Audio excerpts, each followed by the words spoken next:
And I'm sitting there with my shirt off and my boxers. U.S. Marshals pointing, lights at me and guns at me, and I'm thinking, fuck, bro, like, I gotta get this shirt on.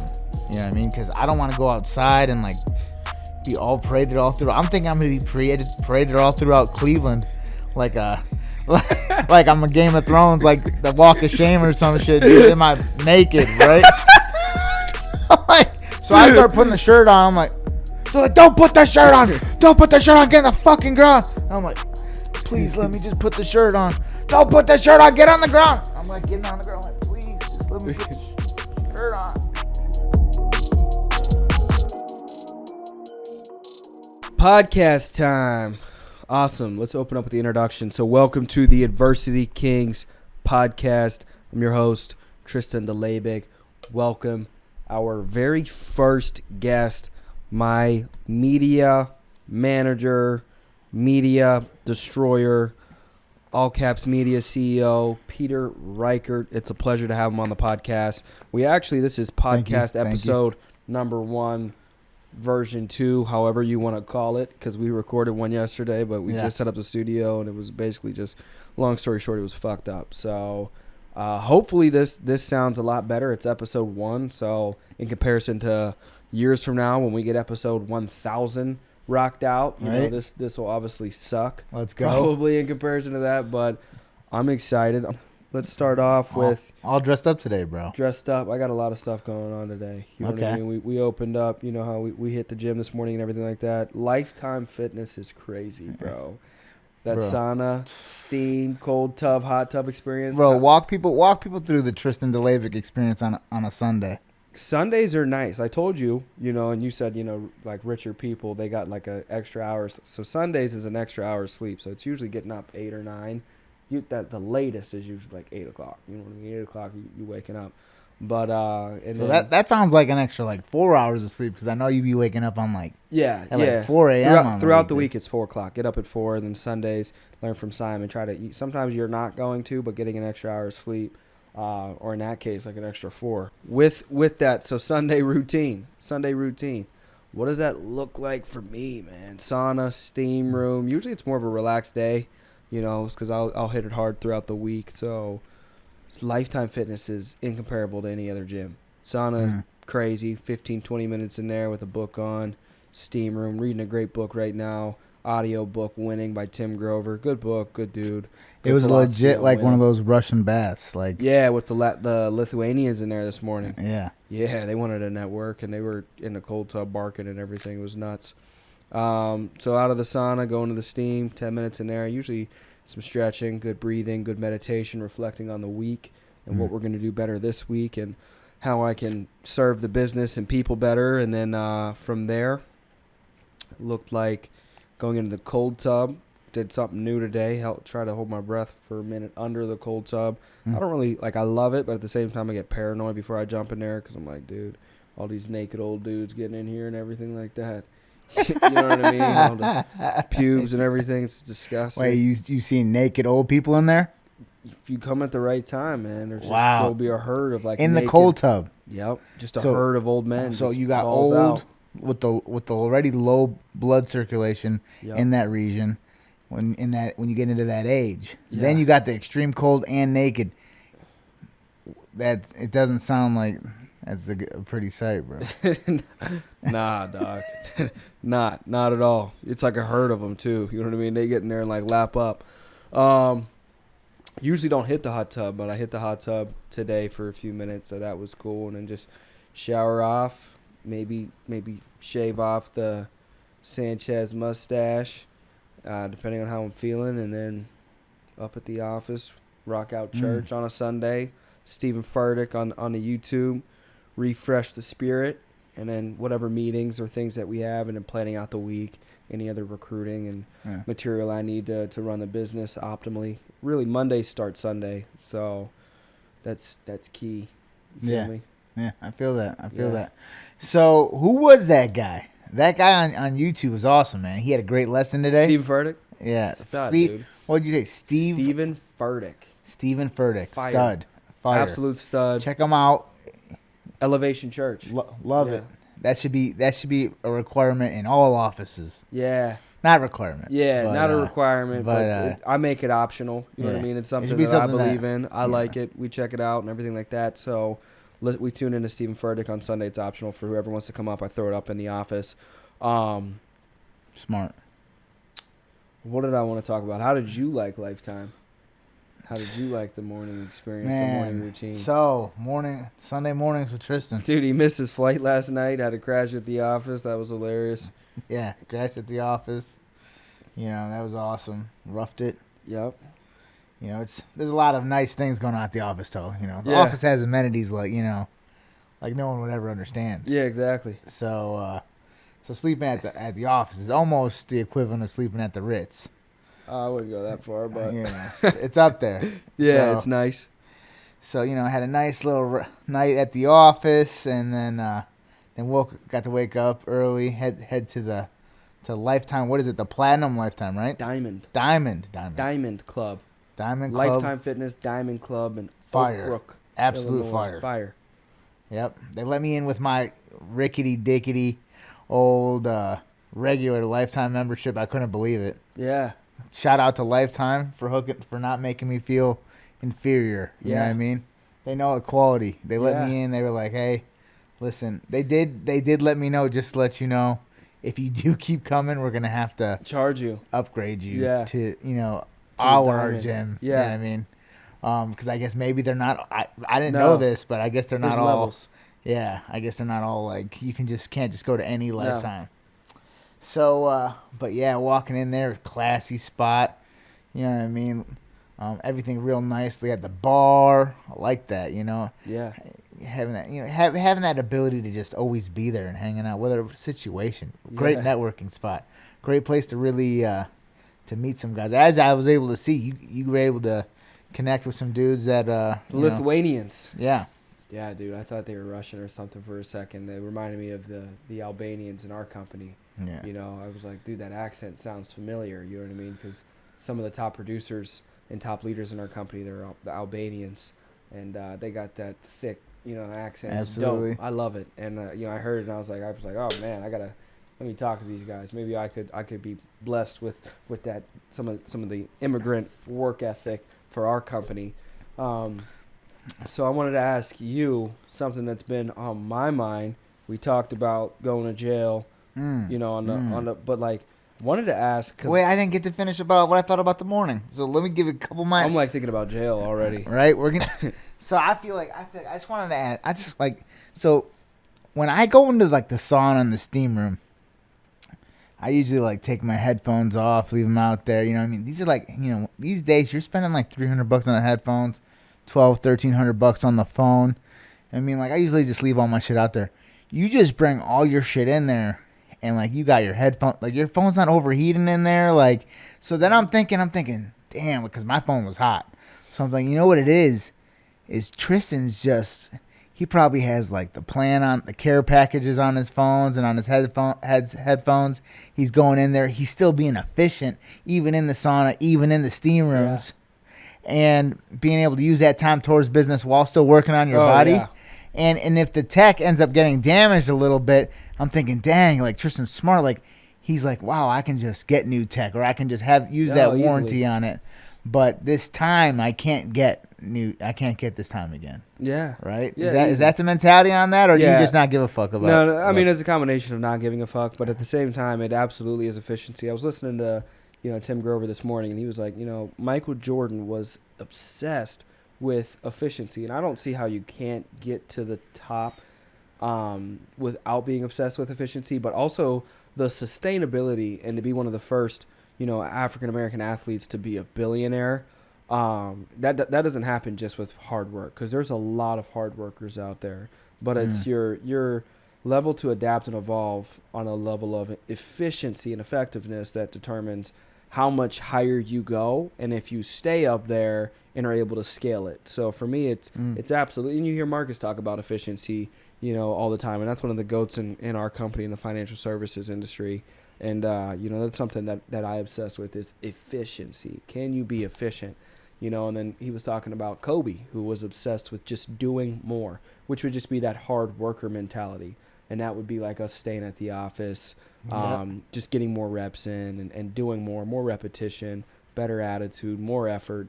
But Jordan would be maybe more brains of like, well, how could I get there quicker and more efficiently and more effectively? So combo of both of those is a winning recipe. Definitely. For me, for you, for anybody. Yeah, no, I mean you can't get better than those mentalities. No. You know what I mean? That Jordan, Kobe, I mean those two, they have that killer Absolutely. mentality. If you can get your mind to that level, Yep. no matter what you're doing, you're going to be successful. For sure. Absolutely. So I wanted to ask, because I remember both my parents going to jail. My mom went away first, and so both my parents did federal time. So my mom went away first. She did 2 years. She went away when I was like 7 or 8, and just came in one day and was like, "Hey, I got to go away." I was kind of crying, and like I never saw her. I didn't see her. You know what I mean? And then she went away. My dad like did some type of like, it was like considered like kidnapping, some type of like falsified documents. Took us out of. We were in a Montessori school. I went to Montessori schools until my parents went away. So we were like rich, broke, and then I got rich. Yeah.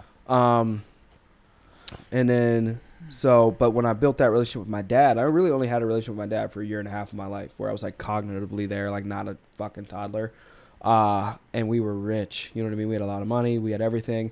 One of his good friends who I wrestled for, I think his name's Greg Hatcher. I think he owns an insurance company like me. But he had a jet. He had the landing strip on his like property and everything like that. Like owned a wrestling team. Like I wrestled for him. He owned a basketball team, his son, football team. Like just crazy rich. Like crazy rich.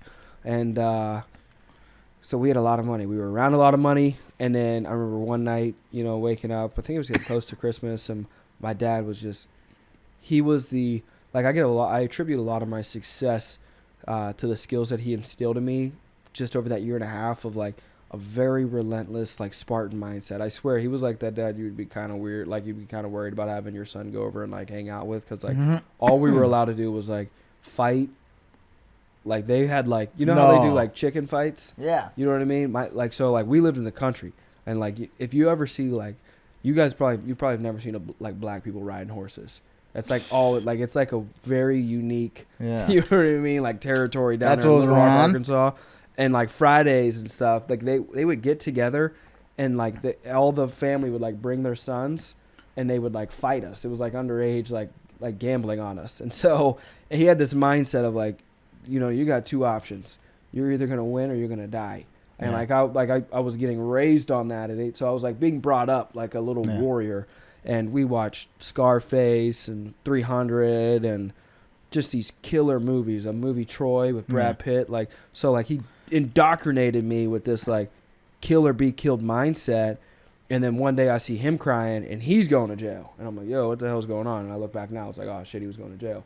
Wow. And so I was like thinking to myself, I was like, when you really know you're going away, how long does it take to sink in, and what's that feeling like? Yeah. Right. Man, dude. Well, I think like the moment you know you're going away, unless you've been away, you're not gonna know what's to feel, right? Yeah. It's a confusing feeling almost, because it's like you just don't know what to feel. You don't know what to expect. Yeah. Especially if you're someone that's been in trouble a lot. Yeah. And always found a way to kind of sneak out of it. Yeah. Right? Yep. Because then you're kind of like thinking, yeah, I'm like, going to get out of this. Yeah. Yeah. Oh, man. And I just got that. And I just saved up X Did you ever amount go of away dollars. before? I've never been away before. All right? So I'm in my 30s. Somebody that was regularly getting into trouble. Yeah. Regularly, you know, abusing substances and partying and, you know, selling marijuana. Yeah, right? yeah. Never sold anything else, but selling marijuana and on a big scale, right? And a big scale to get involved on like a federal level, right? Yeah.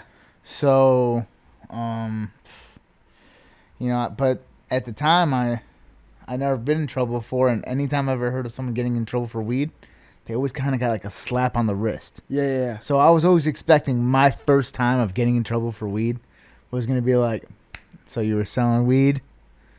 Come on, man. come on, get your shit together, bro. Yeah. No more selling weed. If we find out you do it again, you get in trouble. Here, we're gonna give you 2 years probation. $500 community service or something like that. I always figured that would be more in line with the first time you getting in trouble. But so what ended up happening was, this is how I found out though. Like, I mean, you don't have a lot of time when the federal government indicts you. It's not like you get a lot of time to really think about it, right? Yeah. So the article came out like at 8:00 or something. Yeah. People are hitting me up. Hey, did you check this article out? Blah blah blah on the internet. Says you're indicted. And I'm like, wow. What the fuck does that even mean? Yeah. You know what I mean? So I'm like, what's indicted mean? It means that you're gonna go to jail. I'm like, I'm not going to jail. Listen, you know what you're talking about. Yeah. Right? I'm in America. And I didn't do anything wrong. America. I didn't do anything wrong. The fuck? Yeah, I murdered that bitch, but I'm in America. So I'm gonna get a slap on the wrist. I'm in America. I'm not getting in trouble for this, right? It was a little bit of weed, right? Maybe like I think they ended up charging me with like 2,000 pounds of weed, and I ended up pleading guilty to like 400 or 500 pounds of weed or something like that, right? Maybe 600, right? So they originally charged me though. So like basically this, I get this call. Me and my girl go to bed. I figure I'm gonna wake up in the morning. I call a couple lawyers. They're like, yeah, hit me up in the morning, right? So I go to bed. I'm like, whatever, I'll figure it out in the morning. Called the lawyers and shit. I wake up to my mom screaming, Peter! Peter! My mom's Dominican, right? So she moved here when she was 18. Peter! Peter! The police are there! Because I'm sleeping at my mom's house because I don't remember what it was. Oh, yeah. No, because I got raided by the DEA and they fucked my whole house up. Yeah. Like probably like 6 months before this, right? Yes. So like I ended up having to stop selling weed, which is how I had a lot. Like I was able to make a good amount of money from selling weed, right? A decent amount on top of my like struggling media business. Yeah. I was able to make a decent enough income, like 10% from probably this little media business I had going on, and then like 90% from selling weed. Yeah. So, the DEA raided me, stopped selling weed, started building up my business now, right? But it still wasn't enough to be out of my mom's house. Yeah. So from the point from raiding me originally to now we're coming to, and we put our case together on you. Yeah. And now we're ready to come collect you, indict you, and start charging you, right? Yeah. Was about probably like 6 to like maybe even 9 months. Yeah. Right? So I'm at my mom's house. My mom's screaming, Peter! I'm like, oh shit. I'm like, I wake up. I like run out the room. I grab my shirt and I'm laying down next to my pregnant girlfriend at the time. And as soon as I get out of my room into the hallway, I see like 6 to like 12 DEA/US Marshals all like, get on the fucking ground. I'm sitting there like 330 pounds. Probably like the same size, if not a little bit bigger than I am right now, right? Yeah, I was gonna say you seem lighter than that. Yeah, and I'm sitting there with my shirt off and my boxers. U.S. Marshals point, lights at me and guns at me, and I'm thinking, fuck, bro, like, I gotta get this shirt on. You know what I mean? Because I don't want to go outside and like be all paraded all through. I'm thinking I'm gonna be paraded all throughout Cleveland, like like I'm a Game of Thrones, like the Walk of Shame or some shit, dude, am I naked, right? So I start putting the shirt on. I'm like, they're like, don't put the shirt on. Don't put the shirt on. Get on the fucking ground. And I'm like, please let me just put the shirt on. Don't put the shirt on. Get on the ground. I'm like getting on the ground. I'm like, please just let me put the shirt on. I finally get the shirt on. They come get me. They take me down, I'm sitting down there in this like holding cell. These dudes are like, hey, man, like they give me like a little sandwich. I'm like in this holding cell with like these 12 other dudes. They give me a little sandwich.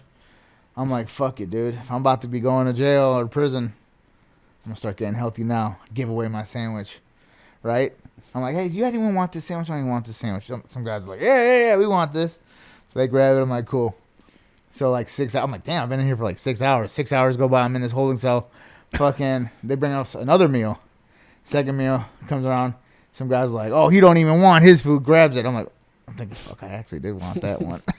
Because I've been sitting here for 6 hours. Like, fuck, maybe shouldn't have given away that first one. My first lesson, one of the first lessons you learn is don't be nice in prison. Yeah. Don't be giving away shit in prison. Yeah. Hold on to your shit. Mind your own business. Don't talk to anybody. Yeah. Right? That took me a while to learn that. Yeah. So, so finally they get around to arraigning me or whatever. I come out and I see my family there, my girlfriend's there and shit. I'm like, oh, hell yeah. My brother's there. I think some of my families are there. And they're like, the United States of America versus Peter Reichert, we charge you with 40 years. And I remember hearing that shit and my legs start to, my hands are cuffed or some shit. My legs start to wobble. I'm like, 40 years? Oh my God. For weed? 40 years? I'll be hearing on the news that people get like 5 years for like killing people. I'm like, 40 years for, like, what the fuck? Didn't that dude like run over people and get 5 years for like secondhand manslaughter or some shit? I'm out here getting 40 years for weed? For just helping her, like, being the middleman of a man shipping some weed to somebody else? Like, I got 40 years for that? I wasn't even touching the stuff. Yeah. Right? And, damn, bro, I remember that shit got real scary. That's when the shit gets scary. That's the moment where now you're in a fight for your life. Yeah. This is what we're coming at you with. Yeah, I mean, it's kind of like when the fight begins. When someone takes that first swing. Yeah. Right? So they can hit you with the punch. Like, did you not eat for a few days? They can pull a gun out and they shoot at you. Yeah. That's what, like, hearing 40 years is like. Oh, that's her going out. That's what hearing, like, 40 years is like. It's like someone pulls their gun out and starts shooting at you, bro. That's how serious that is, right? Like, now, did you like not eat? No, I feel like I would have not ate. So I literally, as soon as I walked out of that, 5 minutes before I walked into that. So it's right before I go into arraignment. There's this attorney, Ian Friedman. Okay. Yeah. And he was Drake's attorney, not like Drake, like from the Six, and yeah. What? He was that Drake's attorney? No, not that Drake. Why would we say another Drake then? Nobody knows another Drake. That's the only Drake we know. People know the other Drake from Drake and Josh. You don't know Drake from Drake and Josh? I know Drake from Drake and Josh. Drake and Josh's attorney. So he was Drake from Drake and Josh's attorney from that recent case in Cleveland. Yeah. Did you hear about that? I heard what happened. So, like, Drake from Drake and Josh allegedly texted some girl. I don't know. I don't know the whole story, but it's either something from texting to maybe trying to hang out or something, maybe hanging out. And she was what? She hung out, came up to meetings, and maybe, I don't know. Yeah. She was accusing him of some stuff. I don't know. And Okay. he ended up pleading guilty to something. Some type of child, and I don't know, allegedly. I don't know what it is. Child endangerment. Yeah. But he pled guilty to something. He had to do, I don't know what the charge was. Ian Friedman got him the W. He's a pretty good lawyer. Yeah. Ian Friedman got me 20 months out of that 40 years. So out of the 40 years, I ended up doing 20 months. Yeah. I ended up getting charged with 20 months. I was amazed, right? I'm Yeah. like, holy shit, 20 months. It's pretty incredible. Like, It's only incredible because they first hit you with 40 years. Like, if Yeah. they would have first hit you with 24 months, you would have been pissed about 20 months. yeah, right? It's all perspective. Exactly. Psychologically, they made you feel good about 20 months. Right? Because this is what it was. When I was getting my 20, right before I got my 20 months, the girl in front of me got no time. So I was like, fuck, I'm about to get no time. Because this girl was like the main guy's wife. Mm-hmm. So he got no time. She got no time. And I was like, oh, wow, like, I might get no time, right? Because if she got no time, because she, like, basically, like, like, I don't know. I mean, I felt like maybe she was a little bit higher than me, but I don't know. I guess the government didn't feel like that. You know what I mean? But so, I mean, because they tried to paint me out to be, like, one of the main people in this whole thing, which I wasn't at all. Yeah. Right? Like, I felt like I was 4 down from the top. Like, you know what I mean? Instead of, like, the second guy. Yeah. Right? I was, like, 4, 5, 6 down from the top. It's how, like, there were so many dudes doing so much better than me than this. But I don't know. That's how I got painted as, is, like, basically, like, the second or third. Yeah. And, and I got the 20 months, and I felt, like, a little bit salty about it. Now, how old were your kids at this point? My kids were probably about 6, like 4 Yep. and like 1. And they came, or like 6 they came months. and visited and all that. Like No, never visited. Yeah, like I didn't visit, because my parents didn't talk to each other, so I never knew. You know what I mean? They like hated each other, so it was always like, oh, he died or something. She didn't want my kids visiting a prison. How did you feel about that? Did you guys send letters? Did you do phone calls? Like I did not talk when my parents were in jail. The other parent would be so mad at the other parent that I did not talk to him. So I didn't talk to my mom for 2 years, and then I just haven't really talked to my dad since I was like 10. Yeah. So like my mom, she kind of helped facilitate a little bit of communication. Yeah. She would send pictures of the kids often. Yeah. She would help watch the kids often, right? Yep. So she would help me out with a lot of that, and I really appreciated that. My mom was always Rider. always a rider. Yeah. You know what I mean, I feel like a lot of moms are like that. Yeah, a lot of moms are. Not all of them, but a lot of them are. Shout out to the moms, yeah, for real. for sure. Yeah, I mean, For sure. When did you adjust and like be like, all right, let me just count the days till I'm out of here. It's cool. It is what it is. Was it like 2 months in, 4 months in? Yeah, it was a while. At one point, I realized that prison's a time machine. Yeah. Prison will speed time up. Like, for me, time was going. Wait. Yeah, speeding time up. Time was going by so fast. But I also believe that it's what you can train your mind to think. Yeah. Like it's either, that was my mindset. Yeah. I'm in a fucking time machine right now, and this shit zooming by. Let's make sure I'm working out, because I went in there at 3:30. Yeah. And I came out at 187 pounds. That's what you said.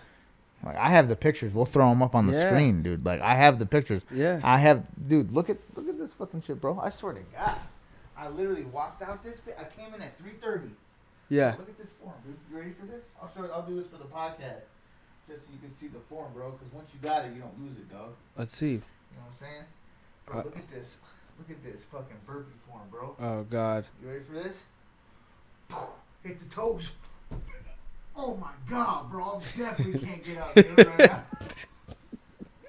Oh my God. Oh, I gotta get back in the gym, dog. Dude, I wish you guys could see this. Should have recorded this shit. Oh shit! What the fuck, bro? I used to have it, bro.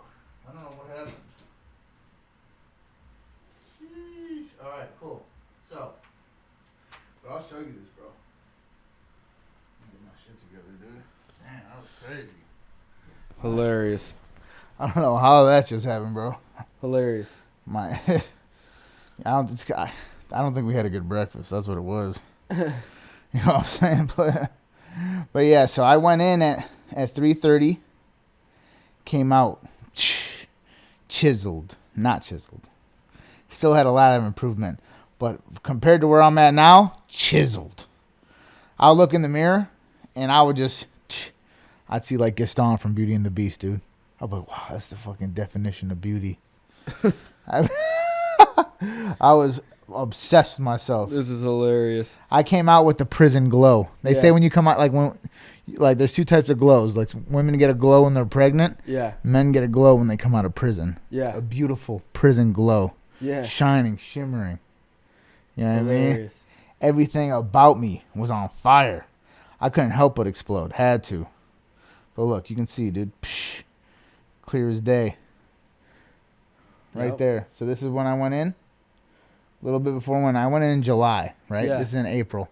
So this is my youngest. This is basically my family. This is me right before I went in, basically, right? Damn. Okay. Big. 333. A little bit bigger than I am now. Yeah. Probably around this. This is even. I mean, I was a little bit smaller. Yeah. In this picture than when I went in, because this is still in April, right? Okay. This is me. Probably about 11 days after I got out. Yeah. Damn, dude, 187 lean. Yeah, lean machine. 500 burpees a day. Okay. Couldn't do one burpee right now. 500 burpees a day at this point. Jesus Christ. That's how I started. That's how we started it off. We wake up 5 a.m. We'd be doing burpees in prison. So is that required? Like if you want to like run, it's like anything really. It's not required, but if you want to ride with Tristan, you probably got to wake up at 5 a.m. and get in the gym, right? Yeah. So it's just really like it's not required. Nothing in life's required, right? Yeah. But if you wanna ride with the guys that Like, my time got real easy after that, after I started Yeah. riding with these guys. So, and, I met a lot of really cool mentors in there. Some people I still fuck with till today, that were good people. Who's doing the best that's gotten out? You? I'm sure there's guys that are doing better than me, but out of the people I know, probably me. Yeah. I'm doing pretty good for just getting out of prison. Yeah, I was going to say, for just getting out. For a year and some change, So, pretty incredible. Yeah, dude, shook up, leg shaking, get cut up, and then you get out Mhm. and you blow up. So your business, you had already kind of started, but it was like small. Your brother came in, helped maintain some balance, and you come out, you 10x that shit within 24 months. I mean, you guys have probably 10 times what you were doing, right? Would you say 10 times Absolutely. or 100 times? Over 100. Over 100% growth, over 100 times. No, I think so. 100 times is 1,000%. 1,000%. Yeah, that's what I was thinking Yeah. too. I was like, that doesn't sound right. Yeah, 1,000%. So 1,000% growth, and you were just hungry, like. But I don't know if get it, out yeah, and you're like, oh man, we gotta go. Absolutely. Well, like I was just like, so when I'm in there, first I have mentors like Vasu, Yeah. Simon, Yep. Marcus, Good plug. Yeah. Jim, Yep. right? So now Tristan, as we're getting closer, I consider you to be one of my mentors. You know what I'm Yeah, saying, bro. Doug? I love it. In some ways, Doug. I get some knowledge off of you, right? Yeah, Let's get some growth off you. See, I feel like our deals are similar. 'Cause Yeah. they're kind of. for sure. Even though I'm older than you, I feel like I might not be as mature mentally, Yeah, no. right? So yeah. I feel like I see a lot of. You're, so the compliment is that I'm immature and you're immature. Thanks. So now that we know that I'm immature, Nah, not that you're immature, but you're 23. You know what I mean? So and your that's a deal, nice way of saying that you're you're not- immature. you're not immature, but like you're you're definitely 100 that's times true. more mature than me. Yeah. That's 100. That's for sure. Definitely 100 times more mature, 100 times more disciplined. And if I had as much discipline as you, I could see myself being, absolutely on fire. Like it's Yeah. ridiculous. I think you're Like, working towards that. Yeah, I'm trying to get For towards sure, that. dude. Especially Simon got you on the routine that we're Oh on. yeah, dude. That routine will get you right back in Right. the prison glow, bro. Right. So, but by having mentors like Simon and Yep. Vasu, especially Vasu, at this point I was pretty tight with Vasu going in. Yep. Like really tight. I'm still really tight with him. He's like he'll always be family. Yeah. You know what I mean? Anything that man needs, I would always do it. Yeah. Whatever he asked me. Yeah. Facts. Undying loyalty to that man. Yeah. But he would send me books Yep. like James Allen as As a man thinketh. Yeah. As a what's man thinketh. is that the biggest one? Like the I would imagine that's the big. I think As a man yeah. thinketh. So is it's a like phenomenal book. So As a Man Thinketh is one of James Allen's books. I think this one is As a Man Thinketh 2. Maybe they might have called it that as well. Yeah. But it's the complete all of James Allen's Yeah. books. It's his incomplete. Simon has the same one. The Yep. same one. Vasu sends the same. So did one you out. actually read all these books? No, I didn't read all of them. No, it's like so hard to read all of them, dude. It would take you. It would probably take you like the whole time you'd be down there, and read. You've probably read a lot of James Allen. You know how it goes, I mean, dude. I would like, imagine. This is from like 120 years ago, just so the audience knows. So like it's like reading James Allen it's difficult, right? It's not the same as just reading, anything. But because it's like, I woe into the night, and you know what I mean? It's Yeah. like Shakespeare or some shit almost. Yeah. But yeah, he would send me shit, and I'd be concentrating, I'd be working out, bro, and I'm just trying to develop myself because I thought that I can use that 20 months to my advantage, right? Yeah. How can I use this? Like I don't want to I don't want to look at this as like this was the time where I was beat, Yeah. right? I want to be like this was the time where I had to adapt and completely change focus. Yep. But how long did it take for your mind to adjust to that? Like, did you sit there and cry for a month at least, or like, was it like immediate? Like, yeah, no, I'm gonna go all in, and I'm gonna utilize this time to invest in myself and make myself 1,000 times better, so my business will follow along when I get out. So when I came in, at first, you don't have any money. You don't have Yeah. anything. It takes a while before you can even get your money from the outside connected to your bank account in the inside, right? Yeah. So I can't make any phone Wait, you calls. can connect your money from the outside. So it's like, say I go in as like a multi-millionaire. So I can Yeah. just connect my outside account to my inside. Yeah. And I could just be a millionaire in prison. Yeah, you can spend money. I mean, you can only spend $300 a month in commissary, Yeah. right? So that's how much you can buy. You could email unlimited, right? So you can send as much emails as you want. It costs money though. It's like I think it's 10 cents an email or 5 cents an email. Yeah. Phone calls, you get I think you get 300 minutes a month. So that's 10 minutes a day. So it's similar to $300 a month for commissary, right? So with that being said, it's like that, I'm pretty sure it's like $1 a minute or $1.50 a minute, maybe up, depending how far it is though. It could be up to like 3 or 4 to 5, and there's different ways to get it cheaper, but it's like it's about that much, right? So all in all, it's not that expensive to be in prison, but you can have people cash app drug dealers and other types of dealers in prison. Okay. So let's say I'm your brother. Because you have a smartphone? Well, right. Some people do have them. It's illegal to get them, but people have them in prison. Whether, you can whether you snuck it in from buying it from a guard for $1,500 or someone threw it over a fence at a perfect time because they knew exactly. It was precisely planned. Because once you get phones in prison, now you can start planning shit, right? Yeah. You know what I'm saying? Hey, what's up, dog?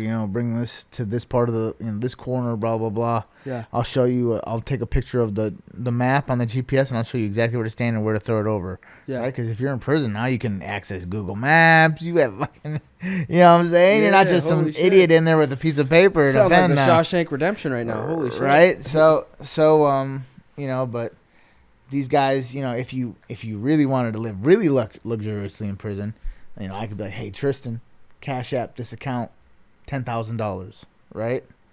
And then you would, or $5,000, and then now I would have, in prison when you start buying money and numbers that high, you can get it for you could buy like $50,000 in prison.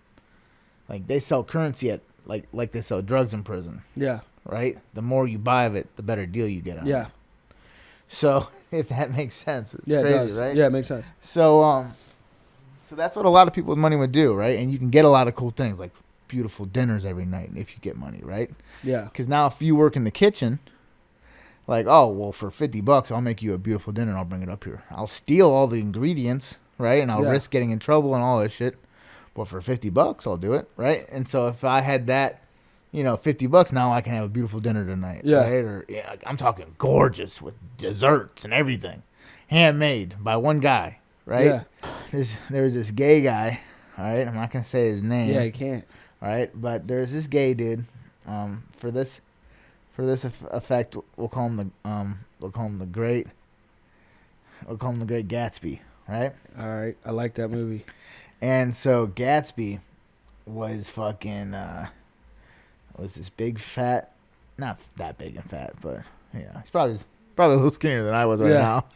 But he's a big fat dude, and he would be, he had the plug on like fucking Suboxones and K2 or I don't know what. He would be arranging like the drops over the hills because basically how that prison that I was at would get supplies to it would be like some dude would fucking arrange somebody from the outside to throw duffel bags into like some park that a prisoner would escape the prison, run to this park, grab the duffel bags, run back into the prison with the duffel bags, and now the prison would have fucking 2 duffel bags with like liquor and weed and coke and heroin, whatever the fucking dudes were the prisoner arranged. Yeah, is that what he was in jail for? Was drugs? I think he was in jail for some fraud shit, but he lived right next to the prison. His sister lived next to it, and they were able to just fucking get shit happening. Yeah. And he was rich in the real world too. I think no, I don't think he was as rich as he was from the prison when I think he was making maybe $10,000 a week in prison. Yeah. Dude was balling. $10,000 a week in prison? That's a lot, bro. In prison, they pay you like 60 cents a month. Yeah. Right? Like, they'll be like this, hey, you're a concrete guy. Congratulations. We're going to give you a concrete experience. We're going to teach you how to use concrete. Now you're going to do concrete fucking like 8 hours a day, right? So now you got this sweet concrete job in prison. You're getting paid at the end of the month. They'll be like this, all right, you got to come down to get paid. And if you don't come collect your check, you get in trouble. So you have to come down. Now, do you have to have a job, or can you just... You have to have a job. Okay. So you don't know about this? No. It's the 13th Amendment. You don't know what that is? I mean, no. So the 13th... I know the Second Amendment. So the 13th Amendment amends slavery. Okay. Now it's illegal to have a slave, right? Okay. So it's illegal to have a slave unless they're a prisoner, right? Ah. So if they're a prisoner, now it's you can have them. They can technically be a slave because they're a prisoner, right? And Yeah. you know what I mean, that you don't have to. How would you pay? Why would I have to pay this prisoner? But I have to reform them, right? And a job is a part of reforming them. Yeah. So prisoners, you can demand them to work without paying them. And that's why American's prison system has guys like your dad and, you know what I mean? And your mom in it doing longer bids than they really need to. They could probably figure out a different way to educate and reform your parents. That's like what Kim Kardashian does, doesn't she? She like Yeah, goes out there and like that's what she's trying to push. helps people get out. Mm-hmm. Yeah, I respect that. So you guys were caking. The Gatsby was caking. Big cake. Now, is he still in there, or you think he's out? I would assume he's out. Yeah. I would assume he's out, but he might still be in there. Yeah, that's crazy. There's a good chance he's in there. I think he got in trouble before he dipped out. Yeah. That's what I remember a little bit. That's crazy. I know they moved him away from my section. Yeah. And we're gonna accuse him something. That's not uncommon. Yeah. To take a prisoner out of like general population and isolate them for like 6 months and accuse them or something. Yeah. I mean, just keep them in solitary. Yeah. While your case is on them, because if you're in you can get in prison. Yeah. Right. So just you're in prison doesn't mean that you can't get in more trouble, right? Yeah. You can keep getting in trouble. Yeah. So you're in prison, and now if we think you're selling drugs, now we're gonna fucking take you down to the fucking, they called it the SHU, which was the special housing unit. Yeah. And we're going to isolate you for 3 months or 6 months. Yep. I was in there a couple times, dude. It's not as bad if you're in there by yourself, really. I don't think. You know what I mean? Because I don't mind being as long. You mind being alone? No. Yeah, so it's not as bad when you're by yourself. You can read. You know what I mean? They'll bring a book cart around like once a week and grab a couple of books. Yeah. Work out, push-ups. You know what I mean? I used to do a lot of workouts by myself, a lot of burpees. Yeah. Push-ups. You know what I mean? Because once you get skinny, it's like the other day you asked me that question about maintaining. It's like it's almost, for me at least, it's like it's easy for me to get fat. You could probably tell, right? Yeah. So it's not. So it's like, for me, it's like maintaining is hard too, right? But I get obsessed with it when I'm healthy. Yeah. Right? Yeah. So, you can do all that while in there. Rest a lot. Rest's important, right? Yeah. In prison, you can get a lot of rest, especially in the special housing unit when you don't need a job or anything like that, right? But when you have a bunkie in a situation like that, now it sucks. And those were the scariest moments of my prison experience. Was moments in the special housing unit with a bunkie. These were dark times. Dark times. Where like I thought I was gonna have to kill a man.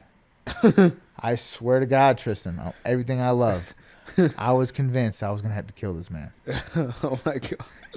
Yeah. Can you imagine? Imagine me and you hate each other. We're locked in an 8x8 block. There's a bathroom if we want to take a shit, and both of us have to watch each other, smell each other, right? And we hate each other. And now we're getting in fights all the time. So this is what happened. Listen, this is a hilarious story, right? Jesus this is Christ. probably one of the all-time best stories I have. Oh, right? Jesus. This is gonna go crazy. So I just got jumped, right? All right. I got jumped. And basically what happened was this. I'll tell the true story, 100% true story. Okay? For this situation, this is exactly what happened. So we're in the rec area, right? And we're trying to play soccer. Me and a couple of Spanish guys. So and there's some white guys in there. It's like a little bit of a group, right? Yeah.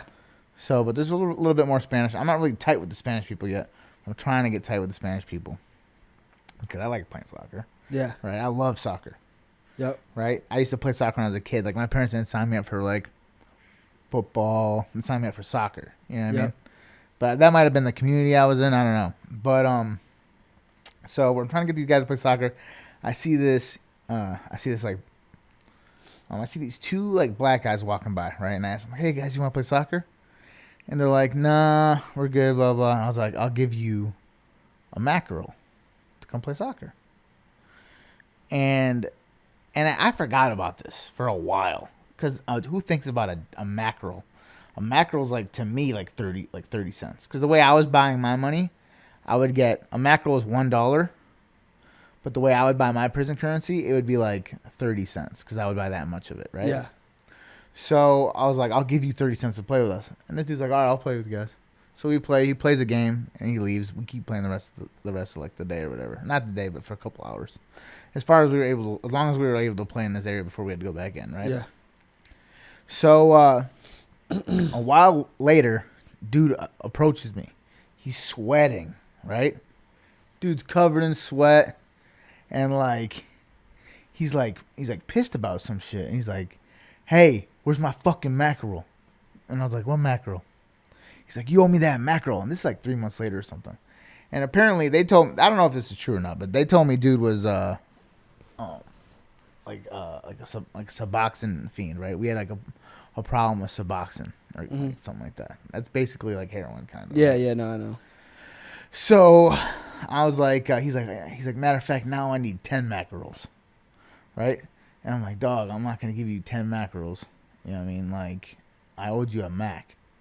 Like, What's a mackerel? It's $1 basically okay. in prison. But what it is, it's a tuna can. Okay. But it's a package, like a little package, flappy package. Yeah. But but in prison, it's used for currency. So like a really good one you can still eat. Like a brand new one you can buy and you can still eat, right? Yeah. From commissary, you can buy them from commissary for $1.20. Those are the ones you can still eat. They're called edibles. Eatables. That's what they're called. Like, damn, are those eatables? Right? Because you can eat the max still. Yeah. Because they're brand new still. They're $1.20. You can still get the ones that good of quality that are edible from big packages where you buy like them, when you buy them where you're getting them for like 20 cents a piece. Yep. From the prisoners. Right?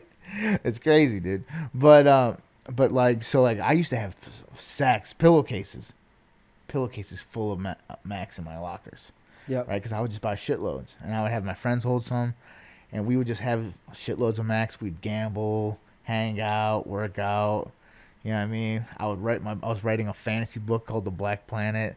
Like I was like living like a good quality life in there. I was getting in a couple fights here and there. Some scary situations, you know what I mean? When like there's no cops around. And then it's like, a couple dudes, like you might be fighting or something. But generally, like I wasn't in anything too serious. Yeah. I mean, maybe a couple welts here and there. Yep. But I was like, I wrestled a little bit. Like I know I don't look it, but I was like, I was a lot more scrappy in my youth. Yeah. Like I wrestled since I was like young, like, like 13, 12. Like I was real serious with it all throughout, even into like college a little bit. And I was a lot better shape back then. And then in prison, I got like in real good shape. Like I was telling you, you know what I mean? And I think that has to do a little bit with you want to be the best person you can be, like I said. Yeah. But some guys do get fat in prison too. Yeah. Right? So it really just depends on your mindset in there. Like, like is time going faster in there or is time going slower? Are you bettering yourself in there or... Yeah. I mean, and I think a lot of that also has to do with how much time you got left, right? Yep. If you got fucking 20 months left, you could probably be like, oh, I can use this time to fucking become elite. Yes. If you have fucking 40 years left, you might be like, let's pop a couple of donuts and check out that Game of Thrones book and just chill out for a little bit. Yeah. You know what I mean? So I think that has a lot to do with it. But, it's... Prison's a crazy time, but this is basically what happened, right? So dude comes up to me. He swings, and he's asking me about the Mac. He says it's 20. I'm like, I'm not giving you a Mac. He grabs my all my gym shit, right? Ready? So like, you put like a bat, you like get possessions in prison. Yeah. It's kind of like being in the end of the world, right? You're gonna find possessions. You're gonna get possessions. You're gonna get shit, right? You'll have a little locker. You have like an area in your your cell or whatever your area, right? You'll have shit that you have, right? Yeah. Little trinkets and shit. So you'll have like, maybe a cup or a water bottle. Yep. Or fucking, whatever it is, shit that you use, right? So I had like a little bag, it's like a little mesh bag. I mean, and like prisoners will make shit, right? They'll make shit in the laundry room. They'll make they'll make bags, or they'll make different fucking outfit things, right? They'll make clothes specialized for keeping weights in them to work out. Like, people get so innovative in prison. It's crazy, dude. Making pizzas with irons, like lighting cigarettes with 2 batteries and a wire. Like, the things that these guys are doing is out of this world, bro. By the way, cigarettes were going for 10 mackerels a piece when I was in prison. I wonder what they're going for now. They keep going up higher and higher. It's crazy. $10 a lighter. Yeah. I mean, $10 a cigarette. Sometimes as high as $20 a cigarette. A cigarette. Damn. That's crazy, right? So, dude swings. I fucking felt like I fucking completely ducked it, right? I was like, I felt like I completely ducked it. He might have slung a couple times. I don't remember. Adrenaline was pumping. But I felt like I was like... But I think he nicked me like a couple times. Maybe once or twice. All right, so you get nicked, and then what? He might have nicked me a couple times, but I don't think so. I didn't feel it at all. I swear to God, I didn't feel it. But I ended up having... I had a big welt on the back of my head. Maybe a couple. Maybe like 1 or 2, right? But nothing really happened. Like, I was like, bro, like... Do you understand what's going to happen, like, if we get in this fight? Like, because if you get in a fight in prison, like, you're going to go to another prison. You're both going to go to the SHU, then you're going to both go up to higher prisons. When you keep going up to higher prisons, my prison, there's, like, maybe 2-3 stabbings a year, right? You keep going up higher. I was at a low, right? You go up to a medium, a high, a supermax, or a max, a supermax, right? You start getting up to, like, mediums, highs, max. We're talking like 3-4 stabbings like a day, dude. To death, right? You know what I'm saying? So like, I'm not trying to get in fights, dude. Yeah. You know what I mean? I'm trying to kind of just do my 20 months, stay to myself, do my push-ups, eat my food, and chill, right? So, but I ended up getting in this little fight or whatever, right? And fucking, I got a couple welts on me. And it's all because my buddy Gabe ended up telling this dude. Pete said, he's like, fuck your Mac. And he said, Gabe, this dude's like, Gabe, stay the fuck out of this shit or whatever. And he's like, I'm like, yeah, man, fuck your Mac. I thought we were chilling and joking still, right? That was my mentality. Yeah. I came in there and I'm thinking I'm still like, kind of like I don't know. He's like, you get cocky in life, right? And then you go to prison, it humbles you quick, right? But. So like, I'm in there and I'm like, yeah, fuck your Mac, dog, like. So we start walking, then this dude comes at me, and, like, he's swinging, and I'm like, oh, fuck. So I end up fucking going to, the SHU, the special housing unit. Yeah. So let's talk about this, right? This is where this shit gets crazy, bro. So I'm in the special housing unit. With him? By myself. Okay. So I'm by myself. Shit's going gravy. Loving it. I'm liking it. Doing push-ups, read my Bible. All I had was a Bible. When all you have is a Bible, you find out that a Bible's all you need. Yeah. When all you have is God, you find out God is all you need, bro. This is where I really connected with God. Yeah. To the point of where I knew I was going to get this tattoo. Yeah. This is where I really found God. They put me in this room. All I have is a Bible, a cup of water, a styrofoam cup that I can fill with water, and that's about it, right? Yeah. So I'm like, fuck, dude, like, this is kind of crazy, though, because I did want to read the Bible. Yeah. You know what I mean? Like, I'm always thinking, like, positive. I'm like, this is kind of crazy. I did want to read the Bible. You know what I'm saying? Like, I think. Where did you get this crazy optimistic view of life? Because I don't think I've ever seen you in a bad mood or have a bad response to something. Right. And you say you can get angry as a leader, and like I can relate to that. But it's like it seems like you're always happy-go-lucky. Where'd you get that, dude? From your mom, from your dad? Like, is it just how you been? I think a lot of it does come from my mom, without a doubt. My dad was always a depressed guy. Yeah.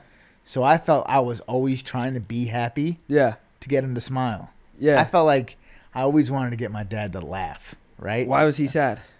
I feel like he just was a more serious guy. Yeah. My dad was really into comics. He brought the Comic Con to Cleveland. The first ever Cleveland Comic Con was, and Columbus Comic Con, my dad was a part of. Like, he was the director of it. For real? Right? He had an underground comic business that he would ship comics. Like, He had like comic directory. Like my dad was a comic entrepreneur, Yep. huge into comics. Every time I'd go to the bathroom, every bathroom in our house had stacks of comics in them. You know what I mean? Yeah. Huge room. There was a huge room in every house that we had. There was always a huge room dedicated to just comics. Okay. Right. So my dad was a huge comic book nerd. Yeah. And but he was serious. He was a very serious guy. He was serious with me for some reason. Yeah. I don't know why. I'd see him hang out with his friends, and they'd be drinking, or his business friends. They'd be drinking, they'd laughing, and my dad'd be telling jokes. You know what I mean? Yeah. But he was a serious salesman too. He's always president of sales or whatever, right? Yeah. Yeah. So he'd be sending, cards. He'd be talking to me about pressing flesh, and pushing paper. You know what I mean? I know you're a serious salesman, right? Yep. So but that's kind of like how I grew up. My dad was always talking about sales. Okay. Always talking about it, because he was always like a big time sales leader. Yeah. Running big sales departments, right? So when he died, he was actually the president of sales at Midwest Materials, which is a huge steel company in Ohio, and he had like a team of like 30 people, like salary salespeople that got some type of small commission too or whatever, right? But he sold cars and all types of shit. But I mean, he was just always a serious guy at home. I think it's because when you're working a lot, have a lot on your mind, a lot of stress, a lot of bills, right? So I think he was always overstressed. He always had a lot of bills. You know what I mean? He had a big family, 4 kids. Yep. My mom's business did all right. Did I think her best year was 80 grand. So you the oldest? No, my sister's the oldest, right? Yep. And so, she, we were all getting in trouble, but she ended up going to college. She's in medical school. A lot, So she it's went your to sister, college. you, Simon. My sister, me, my brother Lucas, right here. So this is my family arm. Yep. So this is my family arm. My brother Lucas, who passed. How did he pass? So he passed when he was 6. My brother Simon and him were playing. Simon was 3. Lucas was 6. We have a pool in our backyard at the time. My dad, like, he started off like in a small ass little rinky-dink apartment, which is like, my sister was adopted. Okay. Well, not adopted, but it was my mom's. Kind of Okay. similar to, my man's, like, Zoffin's situation and everything. Yeah. So it's, this is kind of how my sister was, right? So she was my mom's, but my dad never, I don't even think me and my sister knew till we were like 18. Yeah, yeah. Right? So, I was like my dad's first kid. So, but yeah, he was just always serious, but he always working hard. He kept us alive. He was always, I remember like, it'd be like the fucking Tooth Fairy, and I'd get like a Sega Genesis. Like, I was a spoiled kid. Yeah. Like it, and I don't know if that was good or bad, in the long end, because it ended up making me kind of like, I feel like discipline has always been something I lacked from beginning, that spoiledness, right? Not having chores, not having being recorded. Did you have that discipline? Yeah. You did in your youth, like your parents? Yeah, I've had OCD I call it OCD. Like, everything has to be organized, clean. Yeah. Oh, you had it naturally, just natural. Yeah, like I was always like organizing. Okay. Yeah. So, but yeah, man. I mean, it's just always trying to make Lucas people pass laugh. away? Oh, Lucas, yeah, right. So my brothers they were swimming in the back. My mom was showering. My sister, who was in college at the time and starting to develop, she ended up going into medical school and stuff like that, and getting her master's and then going into medical school. But at this time, she was starting to kind of work and start helping to pay some type of bills and be on her own more. Yeah. She's a beautiful girl. She was a Miss Teen Ohio, so she was like a model and stuff, right? So she started getting into like, I don't know, like more like maybe partying or something. Yeah. So she was like maybe asleep or something. You know how college kids are, Yeah. right? So my little brother, my mom asked my sister to watch the boys while she took a shower. My sister's like taking a nap or relaxing or whatever. And I don't really know if that's true. I don't want to put any blame on my sister. It's not anyone's really fault. It's just God, does what God does, right?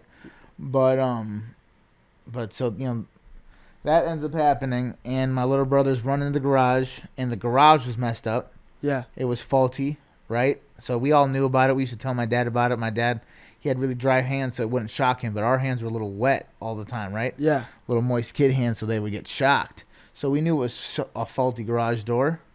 Right? I don't want to put any blame on it, but this thing was something that everyone in my family took part of blame in, right? Yeah. Like, I feel like maybe I left the garage door open, which got the garage door wet because I left that night. Yeah. Went to go, hang out with a girl. Yep. Like my girlfriend at the time. And so I slept at her house, left the garage door open. So there's all many people that had little factors in this contribution of what ended up happening, right? Yeah. So my little brother, he runs in the garage. He ends up, touching the faulty wired metal pole that had just been like surged from a surge storm the night before. So it's wet. So now there's a puddle. So if you're in water and you're electrocuted, the electricity just kept going through his body and just kind of killed him after like a minute or two or whatever, right? And my little brother saw it happening, saw my little brother getting shocked, and he ran to go get my mom. But if he would have went to go touch him, he would have got shocked too, and he would have died too. So it's crazy to think that. Did he need therapy for that? I don't know if he got therapy. Yeah, you don't seem messed up. No, who, me? Oh, did I get therapy? Any of you? Oh, none of you really seem messed up. I think we've all got therapy. Yeah. Yeah, we've all got therapy. Yeah, but yeah. So not a lot or anything like that. I don't think we're a big therapy family, but I think we talked about it a little bit with therapists for whatever. But yeah, man. I mean, so that's the family right there. Now let's, because we jump. You jump with these stories. Yeah, we do. Now, back to the shoe. It was going gravy, and then what? What you kept saying it was the darkest time of your life. What? Dude, this is the darkest. What time came of in my there, life. man? Bro, so this is what happened. Are you ready for this? Yeah, come on, This dude. shit is You got everybody crazy. on edge. Dude, this shit is the craziest thing, dude. Yeah, man. So the shoe was nuts. You know what I mean? So basically, this is what it was, right? So I'm in the shoe. I'm doing my push-ups. I'm reading my Bible, and I'm reading the Bible front to back. That's the goal, right? I'm trying to read as much of the Bible as I can. Did you finish it? I did not finish it. Right? Man, I know, it's the shoe right. I was on my way to finish it, and then Vassy would be like, make sure you're reading Proverbs, right? And I'd be like, oh, well, I'm reading the whole Bible. Yeah. But then I was like, oh shit, I started reading Proverbs. So I got real close to finishing. I basically read most of it. Yeah. But I started doing a lot of jumping around. But basically, so I'm in the shoe. I'm trying to, I'm reading my Bible. I'm doing my workouts. A couple days in, and things are going good. And this dude comes in, right? The cell door is open, right? And the shoe is kind of a dark place, bro, right? Like in the morning time, you don't know it's the morning. You don't have a clock, right? So this is how you know it's morning time. Tray opens, the slack or the trap, that's what they call it. Trap opens on your door. Yep. And food comes in. And that's your good morning, right? Lights turn on. It's like 5:30 in the morning. Yep. So now you're awake. So, and then at I think 8 o'clock, 8:30 at night, lights are off. Now it's time to go to sleep. Yep. Real simple. You don't need a clock or anything like that. You're just doing shoe time. You keep track of your own days, keep track of everything your own self, right? And it's kind of maddening. Can you imagine just being in there for like a long time? It's crazy. So this is like the third or fourth day. My door opens, which I'm not used to. They tell me to back up into the back of the cell. Door opens, and another prisoner comes in. And I'm like, oh, fuck. Like, this is not cool. Now I got to shit. There's a big difference between shitting in a bed shitting on a little metal toilet right next to your bed and shitting on a little more metal toilet right next to your bed and another dude's bed who's sitting in that bed watching you now shit in that toilet. Right? Yeah. So, it completely ruins the situation. So they bring the dude in. I'm like, fuck. And he's like, don't worry. He seems like a charming guy, right? Yeah. He's like, don't worry. I'm going to be out of here in no time. I'm actually being released. I've just been in here for like 6 months. And and this shoe sounds crazy at nighttime. All right. So, and I find out it was this guy that was making all these sounds. This is at like midnight, right? You would just hear, I'm not supposed to be here.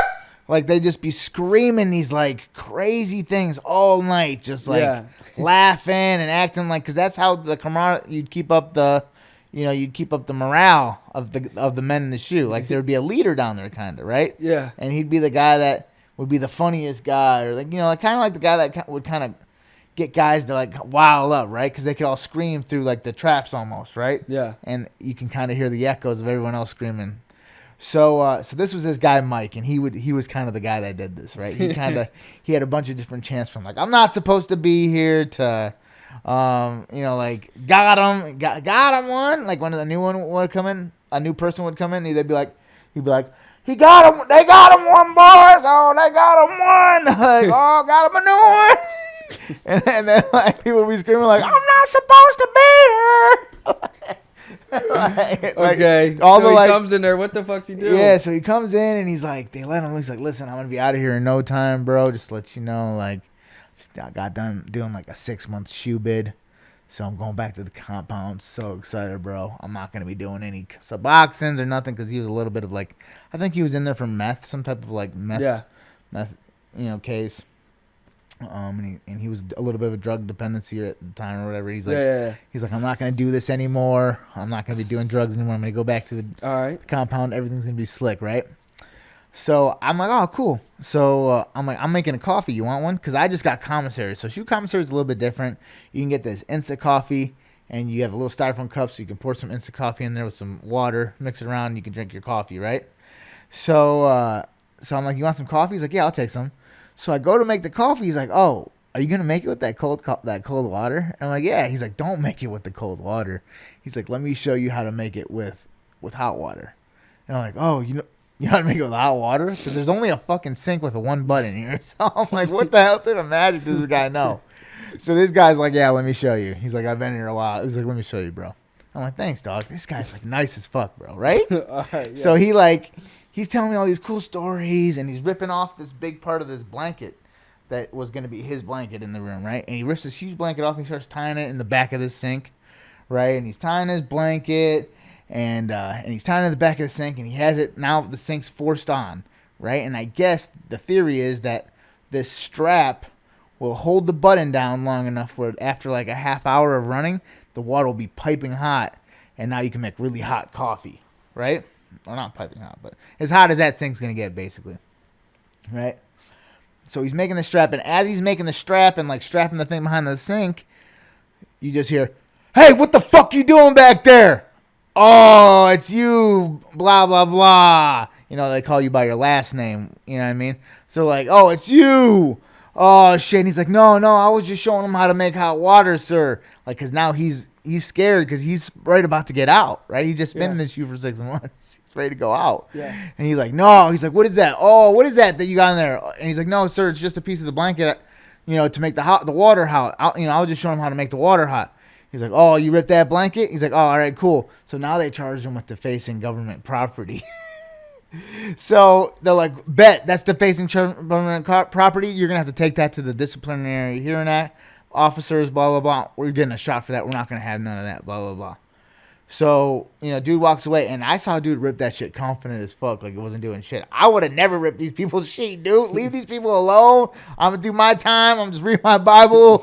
I'm doing my own thing. I just got coffee. You know what I mean? Cold coffee was cool with me, dude. You know what I mean? So this dude, now, as soon as these people walk away, this dude's attitude completely changed from, now we're from chilling to, yo, I'm not fucking taking that shot. You're taking that fucking shot. You got me, dog? I'm not taking that shot. You got to tell them that was for your hot water. I'm not taking that shot. And I'm like, shitting me, dude. I'm not fucking taking any shot, bro. I didn't do anything. I'm not fucking with these people. I'm not fucking with their blankets. All right? I'm doing my time, and I got to go. Right? So I'm not taking any shot. And from that moment on, it was literally like months of like just wanting to kill each other. You know what I mean? Literally thinking about killing. I would be like, because you would get in such a bad fight. So who would win the fights? Well, no, we never got in a fight.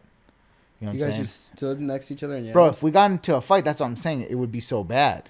You know what I mean? Because you go up. What? Because you'll go up, like in prison levels, like those. Yeah. No, not even that. Like, how does that end? You're in a little 8x8 room. Yeah. Wait, I'd have to kill him, right? Or what? Yeah. I mean, you probably have to kill him. Or just knock him out, or just beat his ass till he give up, right? I mean, he's a big dude, so it's not going to be that easy, right? Yeah. He wasn't a small dude. He's taller than me. You know what I mean? His hands were like this big, dude. You know what I'm saying? I didn't think he would beat me in a fight, But I didn't think it'd be like an easy fight. You know what I'm saying? It's like, I'm going to have to work for this, man. And you're sitting there with not really any weapons. Especially if he just stood up, ripped the blanket. You know what I mean? It might come back and your shit's just tied up. Dog. Yeah, dude. You know what I'm saying? So, like, but, dude, like, there would be times where I would fucking scream. Like, I would put notes in the door. Right? So one day, dude's talking to me, whatever, and, like, he would get so upset. And I would just be like, fuck, dude, like, and they would tell me, they'd be like, hey, listen, we're going to let you go back out to the compound. We're still finishing out the investigation because we're figuring out, because I didn't really fight in that fight. Like, dude swung at me a couple times. He barely nicked me. We didn't really fight that fight. Yeah. So I knew I was going back to the compound. I never swung because I knew that swinging meant you're going up in levels. Yeah. So I'm not getting in trouble, right? Yep. So unless it was a situation where I was going to get really get fucking hurt, I wasn't swinging. Especially in an area like where this dude tried to fight me in, where there was police everywhere and there's eyes everywhere. All types of people, because prisoners are going to snitch on you to get, you know what I mean? Yep. So basically, dude swings on me. He hits me a couple times. I'm like, bro, like, if we do, like, I think he kind of respected, because you can kind of get respect from someone in a fight depending on, like, if you swing at someone twice and you really, like, weren't able to fuck them up, I think you're going to get a little respect out of somebody from that. You know what I mean? Yeah.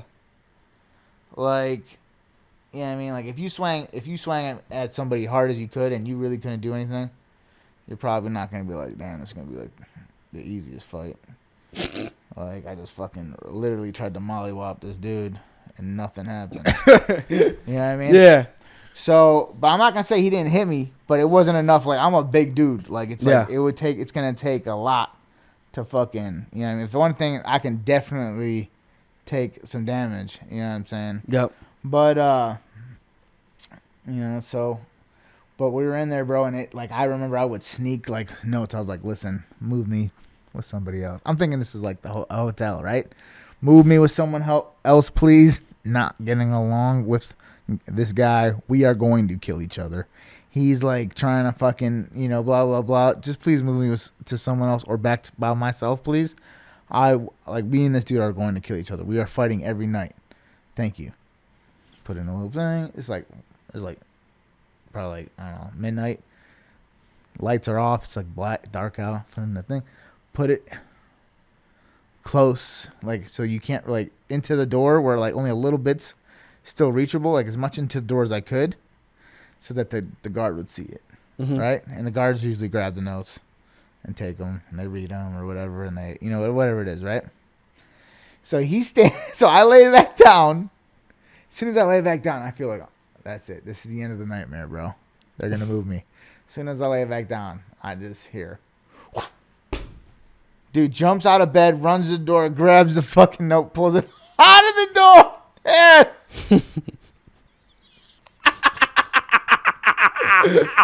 I'm like, this is it. We fight it, dude. Yeah, I'm like, hey, what the fuck you grabbing my note for? He's like, what the fuck's this, dog? And I'm like, dog. I'm like, why you grabbing my note for? And he's like, nah, what the fuck is this? I'm like, dude, I need that. Stop. I'm like, don't grab my note. He's like, nah, chill. What is this? He like pulls my shit out. I'm grabbing the note, and he's reading. He's like, oh, hell no. He's like, why the fuck do you want to move away? We have a good thing going on here. I'm like, dude, you're trying to get me to fucking say this shit's my fault. It's not my fault. And so, like, he's trying to make me say, and I'm like, at first, I'm telling him, like, it was getting so aggressive. I was like, I'm either fighting this dude or I'm going to tell him I'll take the trouble. I'm like, all right, I'll tell him that it was I ripped the sheet. Right? Yeah. So I'm like, all right, he's like, you have to say you're a witness in my shit. So I'm like, all right, I said I was a witness, right? So I was like, I was a witness, and Mike, I was like, listen, I'm not gonna say that I ripped it. That's what he wanted. He's like, you have to say you ripped it, blah blah blah. I'm like, I'm not gonna say I ripped it, but what I will say is that I saw that you didn't rip it, right? You didn't rip it. So he, like, basically we tell him, I was like, yeah, I didn't see him rip it. You know what I mean? Like, it was already ripped there or whatever. And dude ended up not getting in trouble for it, and everything was chill. And I got released, and he got jealous about that because he didn't know he was gonna get released. But he ended up getting released in the end again, and we were all back in the compound. But for a while there, dude, there were some crazy times where, like, dude fucking ripped the fucking and he caught a couple times. He caught me trying to tell the police, trying to communicate to the police. It was like I was a prisoner. Yeah. Right. I was trying to communicate to the police to move me. He called me 2 times trying to write the police to move me because me and this dude were gonna fight and kill each other. So the 3rd time, me and this dude got in a badass fight one day, and I feel like we're about to kill each other. Right. I was like, dude, I'm gonna have to kill this dude because I'm not gonna let him fucking come at me. Yeah. You know what I'm saying? So I'm just gonna, bam, metal toilet bowl right there. You know what I'm saying? Like, fuck it, dude. I had to do it. You know what I'm saying? He came at me, self-defense. Let's go to court. You know what I'm saying? Like, that's what you're thinking in your head at this time, right? So cops walk by, and I'm like, hey, get me the fuck out of here. Me and this dude are going to kill each other. I fucking hate this dude. Oh, no, I'm thinking they're going to move me out. No, we're going to fucking kill each other. Fuck this dude. He's trying to get me to fucking take the blame for all this shit. I don't do fucking shit. He fucking did. He ripped this fucking thing. Get me that fuck out of here. We're going to fucking kill each other. I fucking hate this dude. Tomorrow is the day that we're supposed to go to this disciplinary hearing. Yeah. Right? And I'm not going to tell these people this story. I'm trying to get out of this shit. I'm trying to be like, fuck this dude. Why would I take the blame? Why would I help this dude? He shouldn't have ripped that blanket. I can't get in trouble. Yeah. Right? I'm like, fuck this dude. I'm not helping this dude. Right? Fuck this guy. I'm screaming. Cops are looking at me. When I finally get done, the cops are like, so they're like, is that true? Is that true? Fucking Mike? And dude's like, man, he's having a hard time adjusting, officer. I'm sorry, blah, blah. Because, like, Mike got away as charming off the cops, dude. He's having a hard time adjusting, officer, man. I think he might be having a little bit of time. I'm trying to help him as much as I can. I swear to God. And they're like, man, Mike, you gotta help him out. I'm like, no, get me the fuck out of here right now. We're going to kill each other. He's like, you not believe it, man. Let's go. And they're like, listen here. Reichert, I don't like working with Officer Garrison at all. He smells. He eats my food. He's late to his shifts. I hate working with this piece of shit. And I ask the department all the time to move me and make it so I don't have to work with him. But they, look at us, still working together. He's like, so you and Mike got to get along, right? And figure out a way to get along. And he walks away. And at this point, I'm like, here it is. This is where the fight. I turn around and we fight. And I turn around, and Mike wasn't a dumb dude. He's like, you thought these people give a fuck about you? That's where you fucked up. He's like that. You know, he would always have like a good lesson, right? He wasn't like a dumb dude.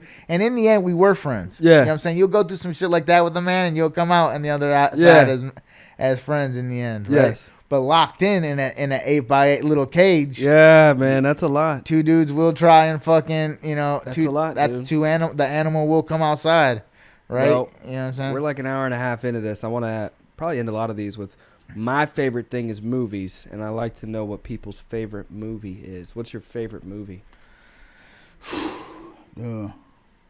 Everybody got to have like something or just one, maybe. Bro, something. There's one movie that is so good. And it represents a happy time in my life as well. You know how that works out? Yeah. You know, like how some movies... It correlates with emotional like triggers where it's like, man, that was a really great era as well. What movie? So I'd say let me give you 3, right? All right. So, 1, I'm going to give you... This is a movie that may not be that good. All right. Just spit it. But the first one I used to watch a lot. It was the only VHS we had at my family's house in the Dominican. So this is in the Dominican Republic where we didn't have like English TV. So we had one English VHS. Wait, I thought your mom moved here when she was 18. She did, but I used to go every summer to the Dominican. That was like how my family got like free babysitting. Okay. They would send us to my grandma's house in the Dominican, and we would just kick it there all summer. All right. Right. So one summer, the only VHS I had in the fucking whole entire house was Street Fighter with Jean-Claude Van Damme. That's a good movie, dude. You seen that movie? Yeah. Bro. No way. Yeah. You have not seen Street Fighter with Jean-Claude Van Damme. Fuck. Yeah, dude. Yeah, dude. Doesn't he go blind at the end and like beat the dude? Yeah, he beats the dude at the end, bro. Yeah, bro. Smacks the shit out of him. Yeah, bro. He beats Guile, dude. Today. Fire movie. And I have to I give some love to that movie just for how many times I watched it. I don't even remember the movie or anything, but I just know it's a staple of my life, and it got me through some dark times. Dude, and you just get up and start karate chopping shit. Yeah, that shows you as a kid, you don't need much. Yeah. One VHS can get you through an entire summer. Dude, I think the only VHS I remember was like Land of the Lost with the dinosaurs. Oh yeah. Or something. I don't know. Fire! That was good. What was the next movie? Okay, so movie number 2, I would have to say was 300. Dude, I told you my dad raised me on that movie. 300. What did it remind? Like what era? Like what? Why was it so good for you? Dude, so in 300, I'm in a good relationship, good healthy. Like I'm healthy at this point in my life. So were you out of prison? I was young when 300 came out. Yeah. I mean, I was probably 20s? I was probably 21 when 300 came out. 21. What were you weighing then? I was probably like 200, 220. Okay. Yeah. You know what I mean? Yep. So pretty low, right? Yep. For me, that's low. Yeah. Right? I wasn't skinny, but I was low enough. Yeah, you're thick. I was talking to a beautiful girl. She was hilarious. Funny. When did you have your first kid? I was probably 25, 26 when I had my first kid. So 300 was a good time. You had a beautiful girl. You felt beautiful. Yeah, I felt beautiful girl. I was, getting into the weed game. I wasn't making any money. Getting more serious in the digital media game. But yeah, 300 is such a good fucking movie. Leonidas, Gerard Butler, breakout role, dude. Breakout role in 300, dude. You never know. Michael Fassbender, another breakout role in 300. You know who that is? Which actor is Michael Fassbender. So he was Stelios in 300. Stelios! You know what I'm saying? Yeah. When he dies. Yeah. He's like, but he was Stelios was Leonidas' Robbie Jackson, bro. Yeah. Like, what I'm saying? Stelios was his man, dude. Yeah. Stelios was, and he looks a little like Robbie Jackson. Like, Stelios looks kind of like you too. I mean, like, he was leaner than Leonidas, but he was like, he still had some muscle to him. He probably more looks like you than did Robbie Jackson. Yeah, right. But I wouldn't reference Rob. But. Yeah. All right. So what's the third movie? But so then the third movie, that's like, I would have to say, like my third favorite movie. It's like I'd have to go with, I don't know, that one. I think I'm gonna have to toss to a trilogy, right? And I think that's hard, bro. You know what I mean? Because there's some great trilogies. I would say Lord of the Rings. Yeah. Is probably I like The Hobbit more than Lord of the Rings. Oh, do you? Yeah. Okay. Yeah. Well, you're younger. You know what I'm saying? So, but Lord of the Rings was fire when I was a kid, dude. Fire. Star Wars was fire. So the which Matrix, one? The Matrix was fire. I haven't seen The Matrixes. What? I know. No Isn't that way, horrible? dude. Aren't they coming out with a new one? Yeah. I gotta watch them, right? Oh, you gotta see the Matrix. You think I'll have it in my top movie list? Oh, for sure. Maybe I'll watch one today. Dude, The Matrix will put you... Watch the first Matrix, dude. I'm gonna watch a Matrix. We're gonna wrap up. Where can they follow you, Pete? And let me know if you guys want us to get Peter on here again. But where can they follow you? How can they take advantage of your business? What is your business? Yeah. Everyone can find me at All Caps Media, right? So I'm not... On what platforms? So from doing social media for a living. Yep. I try not to post too much of my personal life, right? Yeah. Which is weird, right? But you can check my content out. Any of my content you guys like, All Caps Media has handled. So like if you're looking for like an example, check out my content. You can check out our CEO, Simon Arias, my partner. Yeah. All of it's fire. So many other individuals, maybe your top clients, they could check out. But I know, Simon and I, we got some, I would say we got some decent content. Yeah, definitely. So you guys can check that out. All Caps on all platforms. You can hit up Peter, and it was a pleasure. Hey, appreciate you, brother. Let's go, baby. Let's go. Episode 1. Episode 1. Make sure.